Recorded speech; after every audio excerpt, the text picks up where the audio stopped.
दत्त जयंती म्हणजे काय? दत्तात्रेय भगवंतांचा जन्मदिवस म्हणून दत्त जयंती साजरी केली जाते. हा दिवस मार्गशीर्ष महिन्यातील पौर्णिमेला येतो. या दिवशी दत्त भक्त उपवास करतात, पूजा करतात आणि गुरुचरित्र पारायण करतात. दत्तात्रेय कोण आहेत? दत्तात्रेय यांना त्रिदेवांचा अवतार मानले जाते. पहिले ब्रह्मा म्हणजे सृष्टीकर्ता, दुसरे विष्णू म्हणजेच पालनकर्ता, तिसरे महेश म्हणजे शिवशंकर संहार करता म्हणून त्यांना दत्तात्रेय असे संबोधतात. त्यांचे पालक ऋषी अत्री आणि अनुसूया माता आहेत. दत्त जयंती का साजरी केली जाते ते पाहूयात. दत्त म्हणजे गुरु, ज्ञान, संयम, सेवा आणि मुक्तीचे मार्गदर्शक. भक्त या दिवशी भक्तीने दत्ताची पूजा करून मनशांती, आरोग्य व अडचणीतून मुक्ती मिळण्यासाठी प्रार्थना करतात. दत्त जयंतीला काय करावे तर घर स्वच्छ करून दत्ताची मूर्ती किंवा फोटो फुलांनी सजवावी, दिवसभर उपवास करावा, फळ, दूध, पाणी आणि फराळाचे पदार्थ खावेत, दिवसभर दत्ताचे नामस्मरण करावेत. ओम दत्तात्रेयाय नमः, ओम श्री गुरुदेव दत्त, श्री गुरुदत्त, दत्त जय जय दत्त या नामाचा जप करावा व गुरुचरित्र पारायण करावे. दत्त जयंतीचे महत्त्व जाणून घेऊयात. घरात शांती, स्थैर्य आणि सकारात्मकता वाढते. मानसिक ताण, अडचणी आणि भीती कमी होण्यास मदत होते. दत्त म्हणजे गुरुतत्व, जीवनाला योग्य दिशा मिळते. दत्तांच्या जवळ गाय का असते तर दत्तांच्या बाजूला दिसणारी गाय ही सामान्य नाही तर ती कामधेनू म्हणून ओळखली जाते. कामधेनूला इच्छाधारी, सर्व काही देणारी, सर्वांचे रक्षण करणारी दिव्य गाय मानले जाते. कामधेनू हे सर्वांचे पालन पोषण करते. दत्तात्रेय हे पालक, रक्षणकर्ता, देवता म्हणून ओळखले जातात. गाय म्हणजे धरणी मातेचे रूप. ही दोन्ही रूपे एकत्र आल्याने सर्व जीवांचा सांभाळ करणारी शक्ती दर्शविली जाते. तसेच करुणा आणि प्रेमाचे प्रतीक आहे. दत्त गुरु अत्यंत दयाळू आहेत. गायीचे स्वभावही शांत, प्रेमळ आणि सात्विक असते.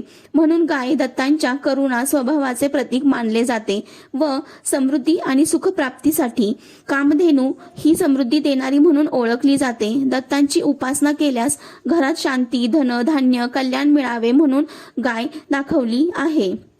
त्रिमूर्ती एकत्र येऊन त्यांची शक्ती तयार होते. दत्तात्रेय हे ब्रह्मा, विष्णू, महेश यांचे मिश्र रूप आहे. कामधेनू देखील स्वर्गातून आलेली दिव्य माता आहे. दोन्ही देवी शक्तीचे मिलन खूप पवित्र मानले जाते. दत्तांच्या जवळ झोळी का असते तर संन्यास आणि वैराग्याचे प्रतीक म्हणून. दत्तात्रेय एक परमहंस योगी संन्यासी मानले जातात. झोळी म्हणजे काहीही आपल्या हक्काचे नाही, जितके मिळते तेच स्वीकारणे. दुसरे भिक्षा स्वीकारणारे गुरु. दत्त गुरु फिरस्ती करीत भिक्षा मागून समाजातील लोकांचे पाप, दुःख आणि अहंकार स्वीकारतात. झोळी म्हणजे भक्तांचे दुःख जमा करणारे पात्र. देणाऱ्यापेक्षा घेणाऱ्यालाही समता.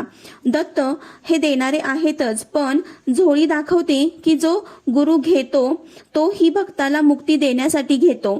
सर्वांना समान मानणे. झोळी हा एक समत्वाचा संदेश आहे. कोणत्याही जाती धर्मातील श्रीमंत, गरीब भक्तांकडून मिळालेली भिक्षा समानच. साधेपणाचे प्रतीक आहे झोळी. दत्तांचे जीवन निसर्गात साधे, विरक्त असे आहे.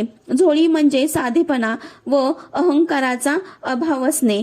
झोळीतून काय संदेश मिळतो तर अहंकार सोडणे, मिळालेले नम्रपणे स्वीकारणे, आपण जे देतो तेच आपल्याला परत मिळते. गुरुभक्तांचे दुःख स्वीकारतात. त्यांच्या जवळ 4 श्वान म्हणजे डॉग्स का असतात तर ते 4 वेदांचे प्रतीक असते. ऋग्वेद, यजुर्वेद, सामवेद, अथर्ववेद व 4 दिशाही दर्शवतात. उत्तर, दक्षिण, पूर्व, पश्चिम. दत्तांची कृपा सर्व दिशांना समान आहे. म्हणून 4 श्वान म्हणजे दत्तांच्या सगळ्या दिशांवर संरक्षण. 4 युगांचा म्हणजेच सत्य, त्रेता, द्वापार, कलियुग असा त्यांचा अर्थ आहे. दत्तगुरु हे सर्व 4 युगांचे देव मानले जातात. श्वान ही युगांची प्रतिकात्मक रूपे आहेत. इंद्रियांवर नियंत्रण ठेवण्यासाठी. श्वान म्हणजे मन आणि इंद्रिये. 4 श्वानांनी दाखविले आहे की दत्तांनी मन, विचार, इच्छा व कर्म यावर पूर्ण नियंत्रण मिळवलेले आहे. नंतर निष्ठा, रक्षण आणि सत्यतेचे रूप. श्वान म्हणजे निष्ठा, सतर्कता, रक्षण, सत्य. भक्त दत्तांवर जशी श्रद्धा ठेवतात तशी श्वानांची निष्ठा दाखवते. दत्तांच्या 6 हातांचे अर्थ जाणून घेऊयात. दत्तात्रेय हे ब्रह्मा, विष्णू आणि महेश या तिन्ही शक्तीचे एक रूप आहेतच. म्हणून त्यांचे 6 हात, प्रत्येकी देवतेचे 2 प्रतिकात्मक शस्त्रे आणि वस्तू. पहिले शंख हे विष्णूचे प्रतीक आहे, शांती, पवित्रता आणि दिव्य ध्वनीसाठी. दत्तांच्या भक्तांच्या जीवनात अधिकात्मक जागृती निर्माण करण्यासाठी शंख महत्वाचा आहे. दुसरे चक्र, विष्णूचेच प्रतीक, दुष्टांचा नाश, धर्माचे रक्षण. चक्र म्हणजे जीवनातील वाईट विचार, अज्ञान व अडथळे दूर करणारी शक्ती आहे. तिसरे त्रिशूळ, शिवाचे प्रतीक, 3 गुणांवर विजय, सत्व, रज, तम. त्रिशूळ म्हणजे भीती, दुःख आणि पापाचे नाश करणारी ऊर्जा आहे. डमरू, शिवांचे प्रतीक, सृष्टीतील नाद, लय आणि ऊर्जा. आदिनाथ म्हणतात, म्हणजेच जीवनाची सुरुवात आणि विश्वाची स्पंदने.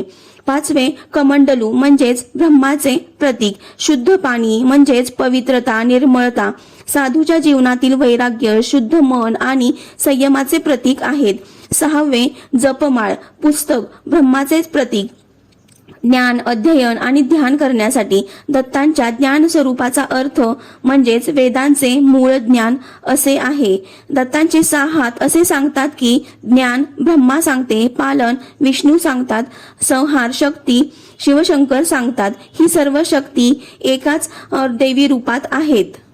दत्त जयंतीची कथा सांगते, ती ऐकूयात. खूप जुने दिवस होते. ऋषी अत्री आणि त्यांची धर्मपत्नी अनुसूया जंगलात राहत होते. अनुसूया माता अतिशय पवित्र, वत्सल्य होती. तिच्या पतिव्रतेची कीर्ती सर्वत्र पसरली. एकदा ब्रह्मा, विष्णू आणि शिव या त्रिमूर्तींना अनुसूयेची महानता कळली. ते तिला भेटायला आले. अनुसूया मातेंनी त्यांचे आदरातिथ्य केले. त्या तिघांनाही वाटले, ही स्त्री इतकी श्रेष्ठ कशी. तेव्हा त्यांनी तिला एक वर मागण्यास सांगितले. तेव्हा अनुसूया म्हणाली, संसारातील सर्वांना मार्ग दाखवणारा, ज्ञान देणारा पुत्र मला मिळावा.